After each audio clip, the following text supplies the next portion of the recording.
Bonsoir à tous et merci de nous rejoindre dans le café de la librairie pour la rencontre de ce soir avec Annie Dupéret.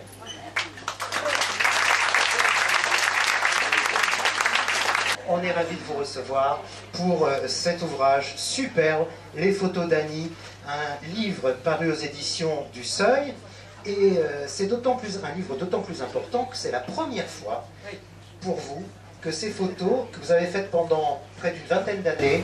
À peu près 20 ans, oui, effectivement, de 73, je pense, à 93. C'est la première fois que je les montre, c'était presque une surprise pour moi aussi, puisque c'est un ami qui avait un petit village en Corrèze et un nouveau lieu d'exposition et qui m'a dit, tiens, j'ai vu certaines de tes photos, parce que je les avais numérisées, j'en avais numérisé certaines, et il m'a dit, tiens, pourquoi est-ce que pour inaugurer ce lieu, un peu champêtre, campagnard, comme ça, un fournil, voilà, une halle fournil, tu ferais pas une exposition de tes photos? Et j'ai ressorti ces photos il y a un an à peu près, voilà, pour faire d'abord une exposition, puis mon éditeur les a vus, m'a dit mais il y aurait de quoi faire un joli petit livre. J'ai dit oui, un petit livre, parce que quand même, modestement, je ne vais pas me faire un grand livre de photos tout de suite, comme ça. Et j'ai dit, mais par contre, il faut que j'explique, parce que je ne vais pas sortir des photos comme ça d'un coup, sans pouvoir expliquer le pourquoi du comment. Et alors j'ai commencé à parler effectivement de l'achat de mon appareil, du laboratoire, de comment j'ai fait ça tout à fait innocemment et joyeusement en fait. J'ai passé des nuits au laboratoire à développer mes pellicules, à faire des tirages papier de mes photos, complètement passionné, mais pour moi, comme ça, et je pensais pas beaucoup. À l'époque, je pensais presque pas aux photos de mon père, en fait, que je n'avais toujours pas vues, qui s'est soigneusement planqué sous mon lit ou au fond d'une commode, et que voilà, et pour ne pas les voir.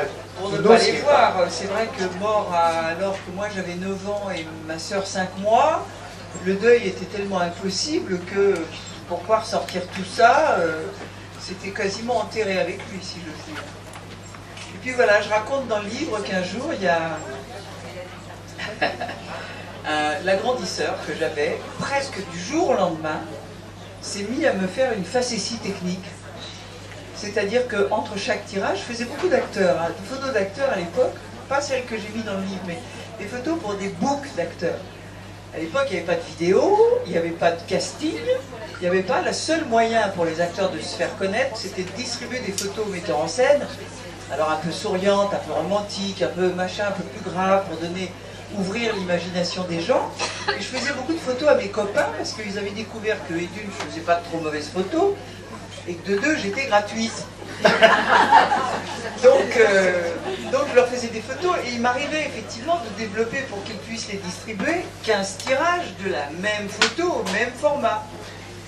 Et voilà que cet agrandisseur, tout à coup, s'est mis à perdre le point entre chaque tirage. Donc c'était profondément agaçant. À chaque fois, il fallait que je prenne une chose qui ressemblait à un petit microscope, comme ça, pour rechercher le grain du papier. Je me suis dit, c'est quand même idiot, je vais m'acheter un grand bel agrandisseur. Et là, l'idée géniale est venue. Et pourquoi pas un multiformat qui me permettrait de développer les photos de mon père, que je n'ai jamais vues. Et d'ailleurs, de quel format sont-elles?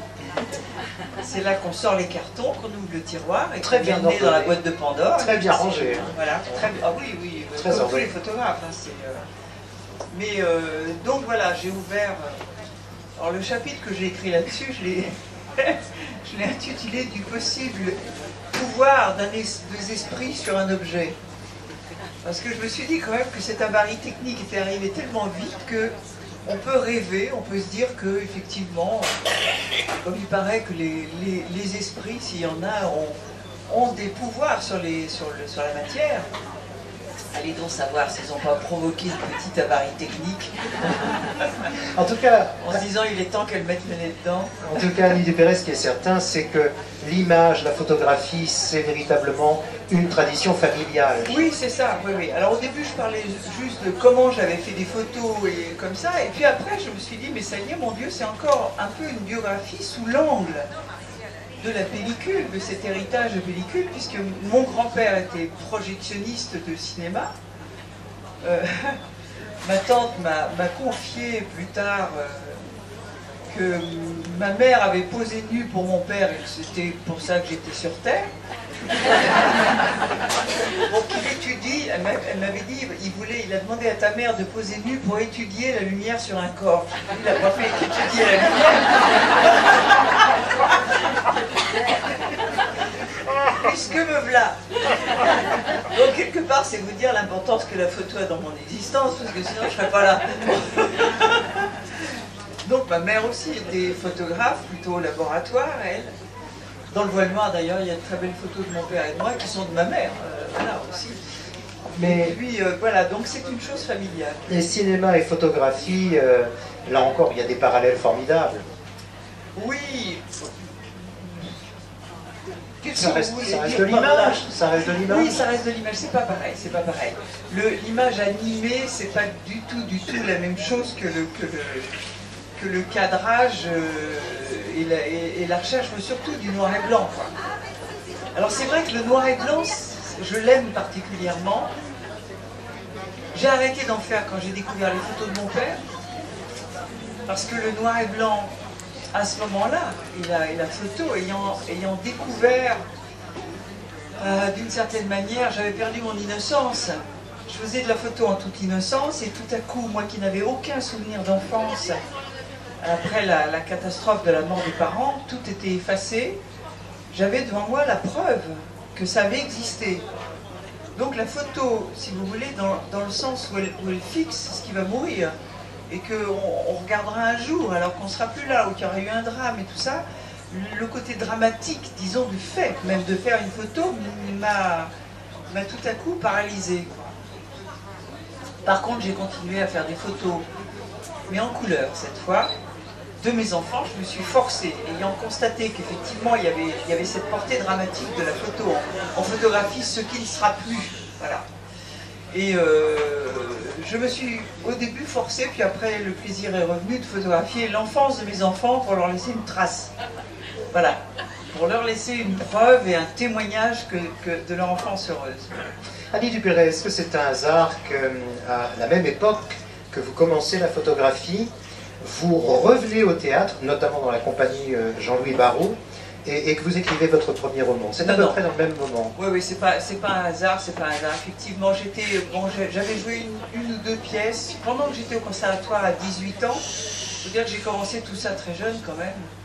Et le cinéma, puisque j'étais quand même une très très très jolie fille, j'en vois la preuve sur des photos justement, le cinéma m'avait happé jusqu'à à peu près 22-23 ans. Et puis, je crois que j'ai raconté chez Fogiel, je me rappelle sur son divan, qu'un jour j'avais eu un choc qui avait été très très salvateur pour moi. Pendant que j'étais en train de tourner dans un studio, j'étais à côté du décor, j'attendais, il y avait le metteur en scène et le producteur qui parlaient un peu plus loin, peut-être à une dizaine de mètres, comme ça.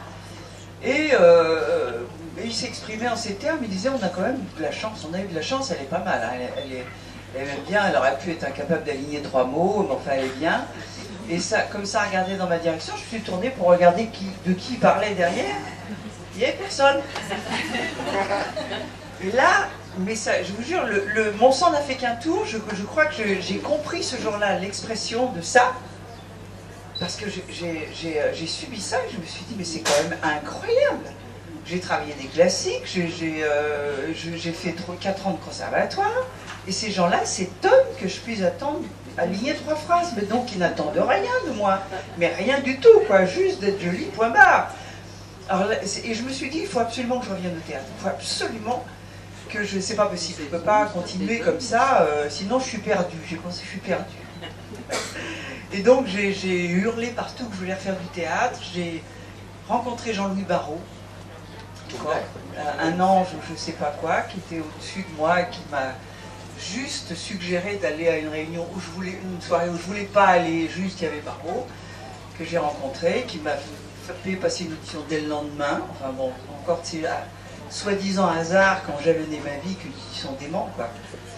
Et puis j'ai appareil photo, l'écriture, en fait j'ai arrêté d'être juste un objet regardé. Voilà, j'ai repris ça en main, j'ai repris en main moi mon regard, mon expression théâtrale, et voilà. Alors vous évoquiez tout à l'heure votre laboratoire pour développer toutes ces photos. C'est quand même, rien que le laboratoire, c'est une histoire à lui tout seul. Oui, ça c'est ça fait beaucoup rire les gens qui ont fait de la photo argentique eux-mêmes. Notamment, effectivement, j'ai déjà eu quelques personnes avec qui on a échangé un petit fou rire en parlant des développements des pellicules. Avec la cuve Patterson, là. Il fallait faire dans le noir total, comme ça, il fallait, là pour le coup, pas de lampe orange, pas de... Là, dans le noir total, il fallait enrouler, parce que la pellicule est crantée comme celle du cinéma, il fallait enrouler petit à petit cette pellicule comme un colimaçon comme ça pour que les produits puissent passer en travers, il fallait tout enrouler, il fallait fermer la cuve, mettre dans le noir, je me rappelle, je crois qu'il fallait encore mettre dans le noir le révélateur. Et enfin, le bouchon, et là, ouf, on pouvait allumer la lumière. Seulement, quand ça faisait schrock, on craque, et au bout d'un moment, on entendait crac. Ça, c'était immanquable. Il y a ce truc qui s'était varié, et là, on s'est tapé une suée dans le noir, à tour des fers, en se disant, bon, que ça tombe pas dans la flotte, sinon je vais avoir une tagliatelle gluante, et je ne pourrais plus rien en faire. Enfin, on piquait des crises, mais c'était magnifique, quoi. L'apparition, pour qui n'a pas vu, l'apparition d'une photo noir et blanc dans le bac de révélateur, c'est superbe, quoi. Alors, il y a la surprise du développement, mais il y a aussi la surprise quelquefois de la pellicule effectivement elle-même et la fameuse photo supplémentaire. Ah oui, ça oui. Oui, ça c'est marrant. Alors c'était souvent, quand on aimait bien faire des photos, qu'on faisait des portraits d'acteurs comme ça, ou de gens, bon, c'était des pellicules de 36 poses, 24 ou 36 poses. Bon. Et on rechargeait l'appareil et on voyait le fatidique 36. Bon, c'était fini. Et quelquefois, machinalement, on le rechargeait et on avait une de plus. Alors, soit on avait commencé à déclencher la pellicule un peu tôt, soit elle était par miracle un petit peu plus longue et c'était la 37e, la photo cadeau. Et c'est vrai que j'avais repéré que c'est souvent celle qu'on faisait en toute décontraction et que c'était souvent une bonne, alors qu'on n'avait pas prévu comme ça.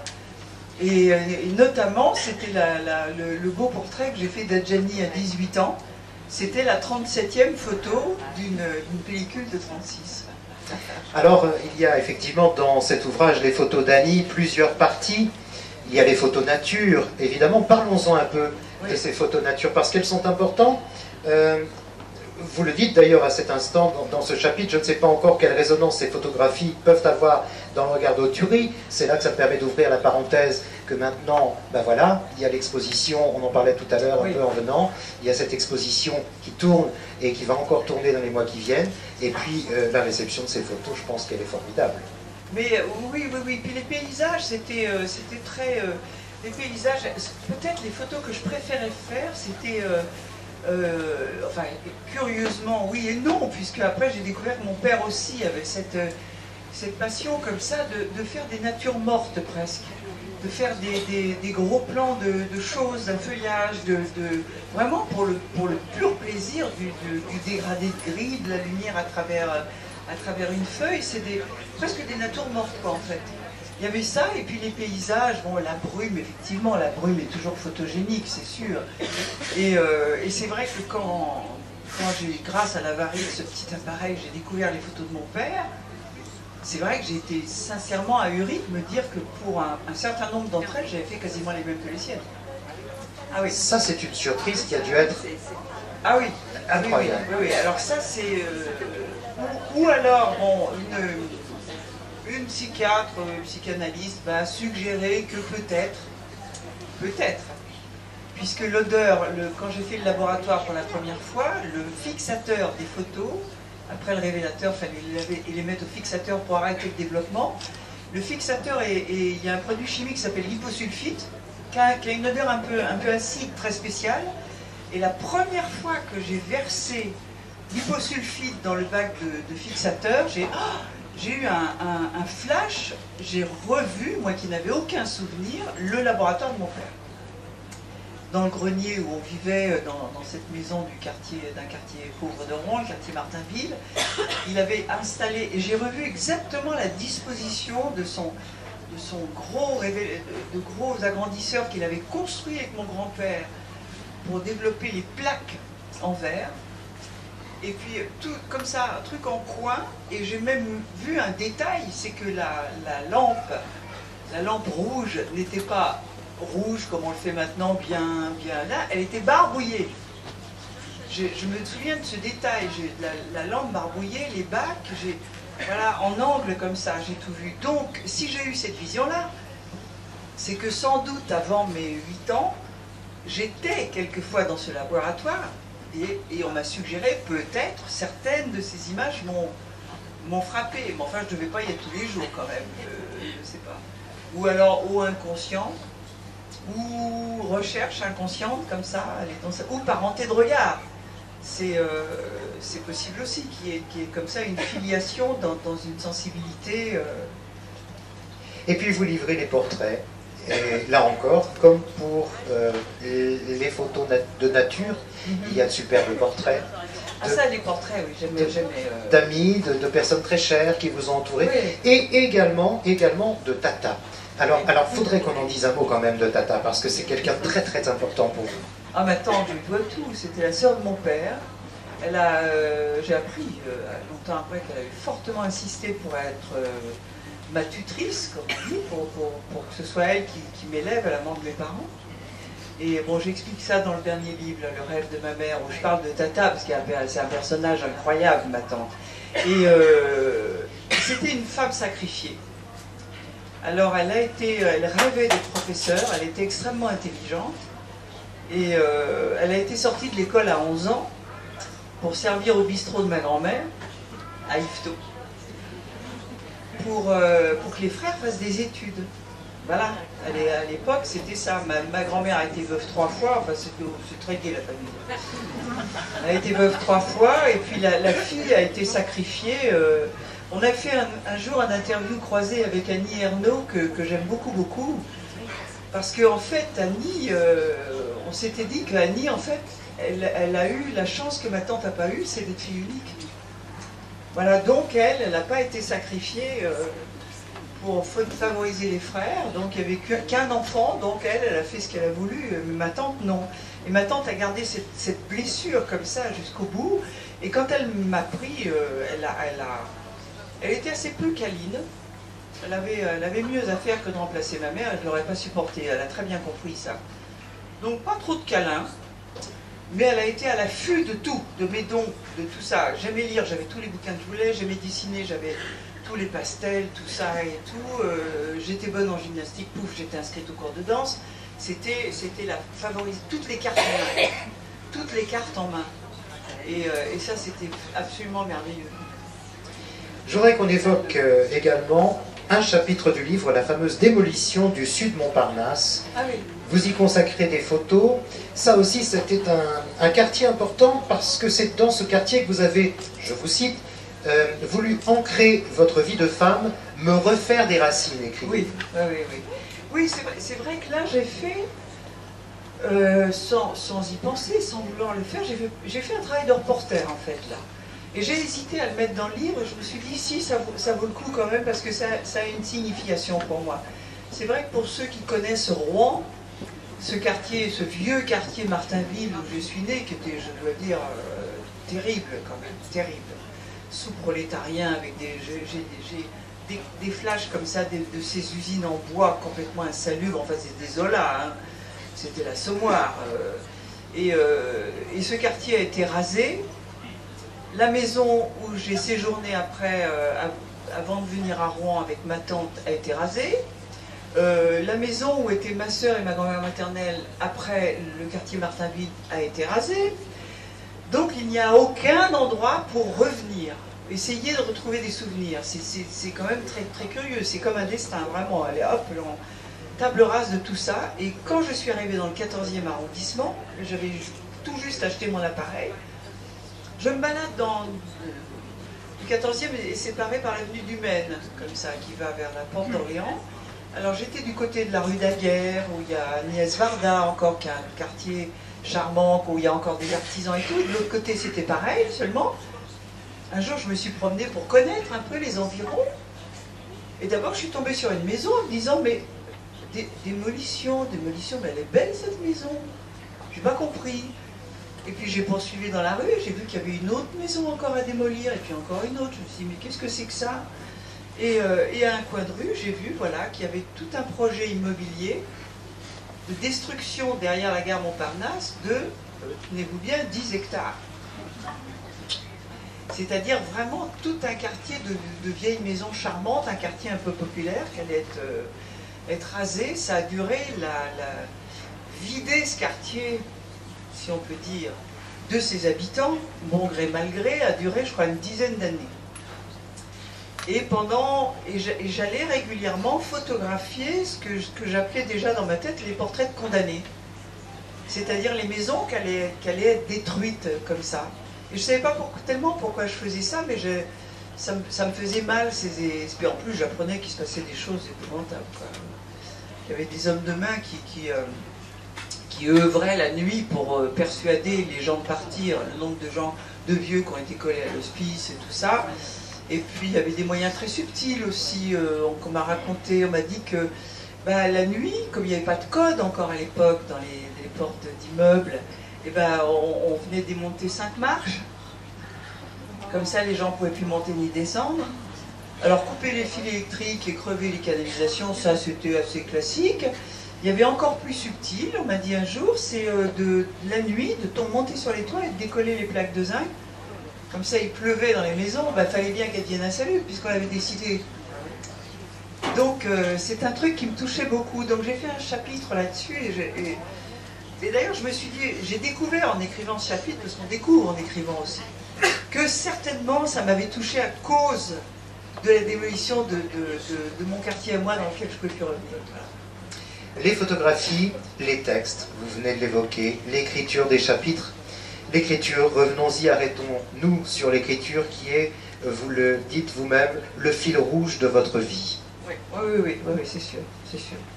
C'est sûr, parce que en fait, c'est un peu, bon, ça aussi je le raconte dans le rêve de ma mère. Le rêve de ma mère, c'est plutôt le parcours d'artiste, comme ça, comment je suis arrivée là et quels ont été les liens, ce qui m'ont guidée là-dedans. Et c'est vrai que l'écriture, en fait, c'était au départ. C'était au départ, puisque bon, j'entrais aux Beaux-Arts, je voulais être peintre, et c'est un orientateur, ma tante était un peu craintive de me faire quitter l'école, tout ça, il fallait, parce que j'étais tellement mal que fallait. Mais je suis rentrée 2e sur concours aux Beaux-Arts de Rouen, ce qui était quand même magnifique, mais quand même elle m'a fait passer des tests pour avoir confirmation qu'elle ne se trompait pas. Et là, il y a un orientateur professionnel que de tout temps j'ai appelé le messager et qui a dit, oui, mais alors attendez, elle va s'occuper des formes, des couleurs, très bien, parfait, mais vous me dites qu'elle écrit très bien et qu'elle lit beaucoup, elle va perdre le contact avec les mots. Je me rappelle de cette phrase. Et il a dit, mais alors pourquoi est-ce que vous ne l'inscrivez pas au conservatoire d'art dramatique pour qu'elle continue à travailler des textes? Et voilà. Donc en fait, le début, c'était l'écriture en fait.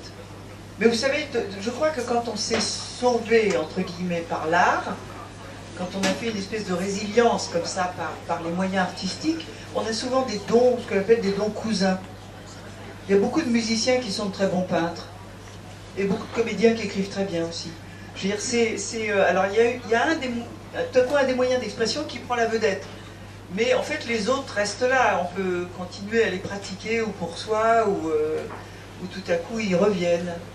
Et puis alors, je ne peux pas vous avoir à mes côtés, Annie Dupéret, sans évoquer encore 2 autres choses. Je vais commencer par le cirque. Et c'est incroyable, parce qu'avant d'arriver ici, dans ce café tout à l'heure, eh bien, on évoquait encore le cirque. Parce que le cirque aussi, les arts du cirque sont importants pour vous. D'ailleurs, on a peut-être en tête, enfin moi je me souviens encore de ces images du Gala des artistes, formidable de vous voir comme ça voltiger dans les airs dans ce cirque sur un trapèze. C'est important le cirque également. Alors oui, je savais pas vraiment pourquoi avant de redécouvrir le cirque, ça c'est le rêve de ma mère, de redécouvrir le cirque où travaillaient mes grands-parents.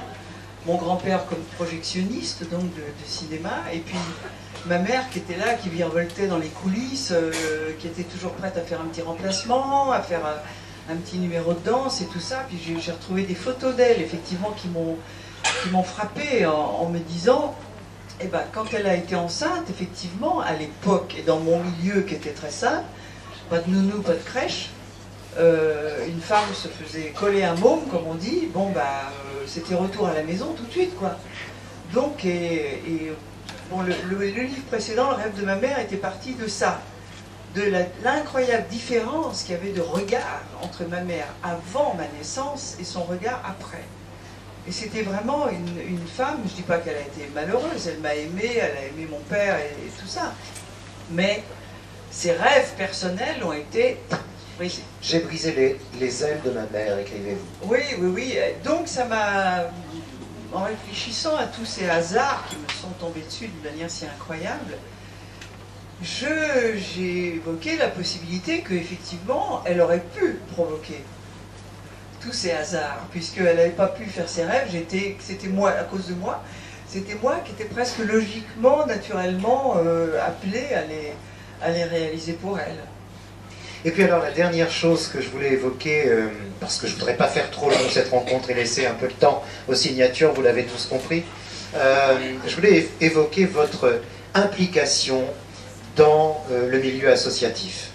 Parce que ça aussi, quand on parle d'Annie Dupéré, on évoque, je pense, oui, maintenant, oui, oui. cette Et part c'est vrai de que vous-même. c'était après le Voile Noir que SOS Village d'Enfants, cette magnifique association, n'avait pas de marraine. C'était pas encore bien la mode à l'époque, il n'y avait pas de soutien, disons, médiatique comme ça. Et effectivement, ils ont pour vocation première de ne pas séparer les frères et sœurs. Or, effectivement, ma sœur et moi, dès la mort des parents, avons été séparés. Et c'est vrai que j'ai écrit, et c'est vrai que ça a été la pire chose qui nous soit arrivée après la mort des parents.